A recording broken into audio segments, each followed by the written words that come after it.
Where were they going? They were trying to follow. They're chasing.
Where do you come from and where are you going?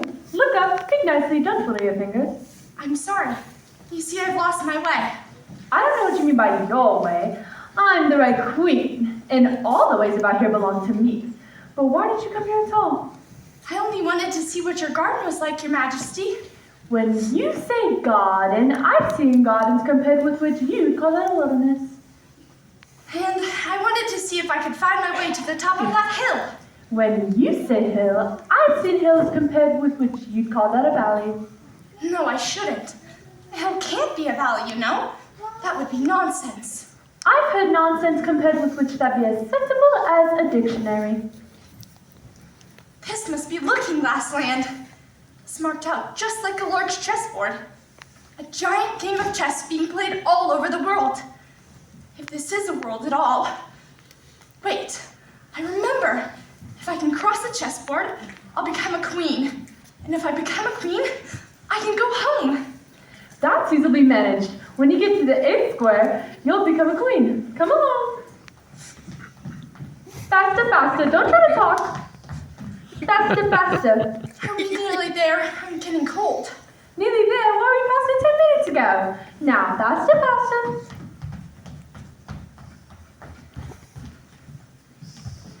You may rest a little now, my dear. We've been in this same place the whole time. Of course we have. In our country, you generally get somewhere else if you ran very fast for a long time. Here you see, it takes all the running you need to do to keep in the same place. If you want to get somewhere else, you must at least run it at least twice as fast as that. How dreadful. I'll never get home. Remember, this is Looking Glass Land. If you hold the word evils up to a mirror, simply live, spelled backwards. I guess you're right. So, cheer up. Take another example. Look at this poetry book.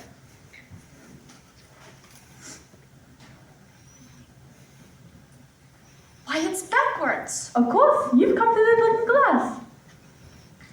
It's called Jabberwocky. 'Twas brilling in the slithy toads, did gry and gimble in the wabe.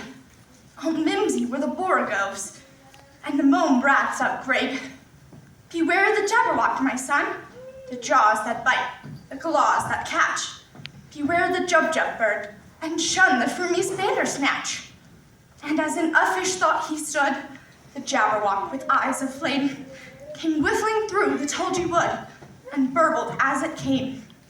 1, 2, 1, 2, and through the forked blade went snitch, snicker, snap. He left it dead, and with its head, he went galumphing back. It doesn't make any sense. It does to me. Perhaps we should run a bit more and clear away the cobwebs. I'd rather try not to run anymore, please. I'm so hot and thirsty. Have a dry biscuit? While you're here refreshing yourself, I'll just be taking the measurements. And at the end of 2 yards, I shall give you your directions. Have another biscuit? No, thank you. One's quite enough. Thirst quenched, I hope. I shall paste them before I forget them. 3, 4, and I must say goodbye at the end of 5. Here's how to cross the chessboard. Listen. A pawn goes 2 squares in its first move, you know. So you must go very quickly to the third square.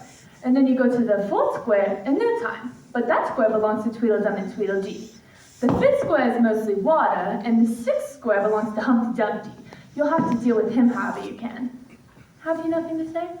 I didn't know I had to say anything just then. The second square is mostly forest, and the eighth square will be queens together. It's all feasting and fun. Now, off we go. She can run very fast. Goodbye, my little dear.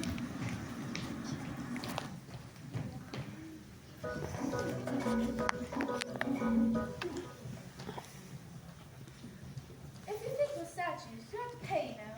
Statues aren't to be looked at for nothing, nohow. On the other hand, if you think we're alive, you ought to speak. I'm sorry. I know what you're thinking about, but it isn't so, nohow. Contrariwise, if it were so, it might be. If it was so, it would be. But as it isn't, it ain't. That's logic. I was thinking which is the best way across the chessboard. It's getting very late. Would you tell me, please? Do you like poetry? Some poetry. What shall we repeat to her? I know the walrus and the carpenter. That's the longest. If it's very long, would you tell me first which road I ought to take? Sit down and listen. The walrus and the carpenter were walking on the strand. They wept like anything to see such quantities of sand. If this were only cleared away, they said, it would be grand. Sit down. Oh, oysters, come and walk with us, the walrus did beseech. A pleasant walk, a pleasant talk along the briny beach. We cannot do with more than 4 to give a hand to each. Then 4 young oysters hurried up, all eager for the treat. Their coats were brushed, their faces washed, their shoes were clean and neat. And this was odd because, you know, they hadn't any feet. Well, other oysters followed them, and yet another 4. And thick and fast they came at last, and more and more and more, all hopping through the frothy waves and scrambling to the shore. Sit down! The walrus and the carpenter walked on a mile or so, and then they rested on a rock, conveniently low. And all the little oysters sat and waited in a row. The time has come, the walrus said, to talk of many things, of shoes and ships, of sealing wax, of cabbages and peas. And you why the sea is boiling hot, and whether pigs have wings. A loaf of bread, the walrus said, is what we chiefly need. Pepper and vinegar besides are very good indeed. Now, oysters dear, if you're ready, you may begin to feed. Sit down. But not on us, the oysters cried, turning a little blue.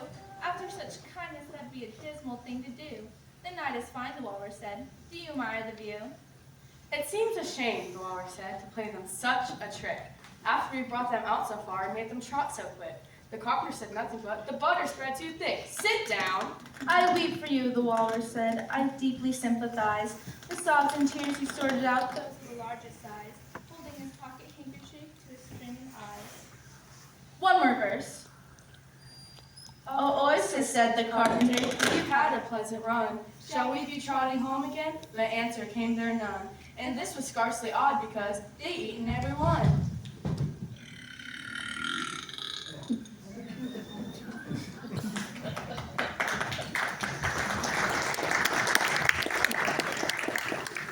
I like the walrus best because he was a little sorry for the poor oysters. He ate more than the carpenter, though. He held his handkerchief in front so the carpenter couldn't count how many he took. Well, it was a very unpleasant tale. But would you tell me the way to Humpty Dumpty? It's getting dark, and I think it's going to rain. Don't get wet. Such selfish things. I'm lost, and I do so need help. Somebody please help me.